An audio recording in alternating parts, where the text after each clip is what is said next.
जय माता दी। ये नवरात्रा का प्रसाद का हम बना रहे हैं बर्फ़ी। अब क्या है ना कि नवरात्रा में तो हम लोगों का फास्टिंग था, तो उनका प्रसाद तो हम खा नहीं पा रहे थे। उसमें लड्डू था, हलवा था, तस्मई था, अब सब कुछ एक दिन तो हम खा नहीं पाएंगे, तो हमने उसे फ्रीज में रख दिया था प्रसाद को। और अब हम क्या किए, जब हमारे पास इकट्ठा हो गया 2-3 दिन का, चूँकि फ्रिज में था तो ख़राब नहीं हुआ, तो हम उसको अब इसमें थोड़ा घी डाल दिए, 2 टेबल स्पून घी डालने के बाद, और हमने इन प्रसाद को ग्राइंड कर लिया। और ग्राइंड करने के बाद हम इसे अच्छे से धीमे धीमे ताव पे इसे अच्छे, चूँकि इसमें बतासा मिठाई सब कुछ मिक्स रहता है, तो हमें इसमें चीनी भी ऐड करने की ज़रूरत नहीं होती है, क्योंकि इसमें हर एक चीज़ अपने हिसाब से पर्याप्त होता है। तो उसके लिए अब हमने इसमें ले लिया है सारा चीज़ें ग्राइंड करके, थोड़ा इसमें घी डाल, कढ़ाई गरम कर लिया, घी डाल दिया, इसे धीमी आंच पे, एकदम धीमी आंच पे इसे अच्छे से फ्राई करते हैं। और अब ये देख लीजिए कि थोड़ा सा ये सेट हो गया है। अब इसको क्या करेंगे ना, अब इसको इसमें थोड़ा सा इलायची का पाउडर ले लिया है कि इसमें अच्छी खुशबू आ जाएगी, तो ये नया हमारा बर्फ़ी बनने वाला है। तो हमने अब इसमें इलायची का पाउडर इस तरह से मिक्स कर दिया। अब हमने इलायची का पाउडर मिक्स करके इसे अच्छे से मिला लेंगे। और ये जो हमने चूँकि घी डाला था ना, ये अब हमारा कढ़ाई छोड़ने लग गया है, ये अब हमारा कढ़ाई छोड़ने लग गया है। तो अब हम समझेंगे कि ये हमारा अब अच्छे से रेडी हो चुका है। अब हम इसमें थाली में इसमें घी लगा के और इसे अच्छे से लेके सेट कर लेंगे और बर्फ़ी की तरह इसे काट लेंगे, तो हमारा ये नया मिठाई तैयार हो जाएगा, ये प्रसाद का बर्फ़ी। अब हम प्रसाद की बर्फ़ी के लिए हम इसे कढ़ाई में पलटेंगे, दूसरी थाली में, कढ़ाई से दूसरी थाली में इसे पलटेंगे और फिर इसे हम कट कर लेंगे और फिर इसे ठंडा होने देंगे।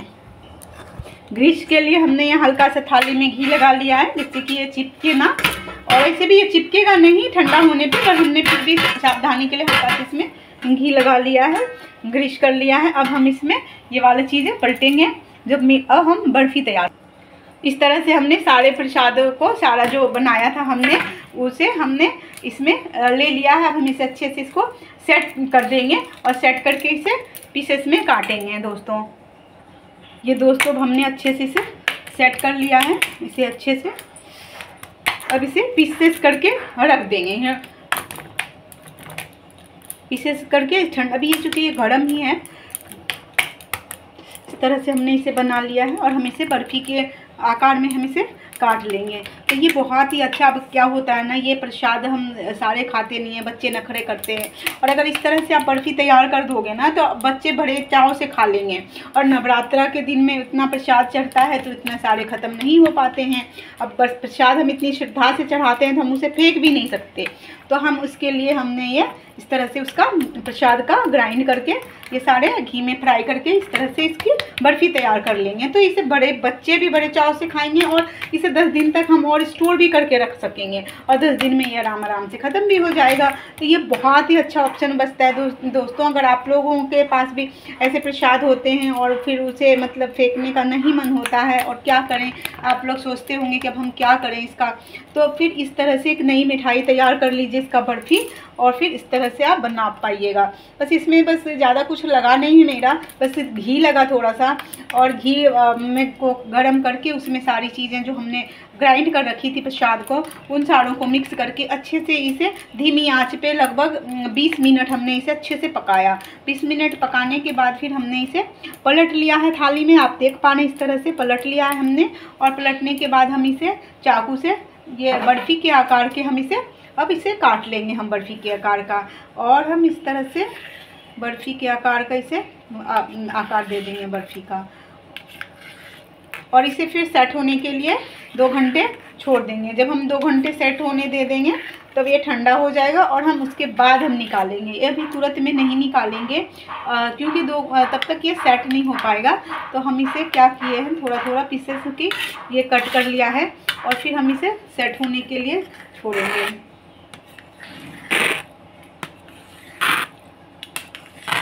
ये हमने अब इसकी तैयार कर ली है पीसेस। अब हमने इसे अब ये मेरा सेट होगा तो ये बहुत ही अच्छा बर्फ़ी के आकार का हमने जैसे काट लिया है। अब ये बच्चे भी बहुत ही चाव से इसे खाएंगे और ये खाने में प्रसाद का स्वाद और भी ज़्यादा बढ़ जाता है और इस तरह से प्रसाद वेस्ट भी नहीं होता है। तो अगर आप लोगों के पास भी प्रसाद बचा रह जाता है और सोचते हैं क्या करना चाहिए, तो आप इस तरह से बर्फ़ी इसकी तैयार कर लें और फिर इसे फ्रिज में स्टोर करके रख सकते हैं और आराम से इसे खा सकते हैं। इस तरह से आप यूज़ भी कर लोगे और कोई दिक्कत भी नहीं आएगी। तो मुझे उम्मीद है दोस्तों कि आप लोगों को ये पसंद आई होगी। तो हमें लाइक करें, सब्सक्राइब करें हमारे चैनल को और हम इस रेसिपी को आगे भी शेयर करें, जिससे कि इन लोगों इसका फ़ायदा लोग और भी उठा पाएंगे। क्योंकि ये हमेशा ही ऐसी चीज़ें होती रहती है कि प्रसाद की चीज़ों के वेस्ट नहीं हो और फिर हम करें भी तो क्या करें। तो हम लोग क्या करते हैं, कभी फेंक देते हैं, कभी किसी को दे देते हैं। तो मतलब दे देते हैं तब तो ठीक है दोस्तों कि अब लोग इसे खा लेंगे, लेकिन फेंकना अच्छा नहीं होता प्रसाद को। तो उस हालत में हम इस तरह से इसे बना लेते हैं। तो धन्यवाद दोस्तों, आप लोगों ने देखा इतनी मेहनत से और हमने बनाई इतनी मेहनत से। तो आप लोग भी ज़रूर इसे ट्राई करें। धन्यवाद।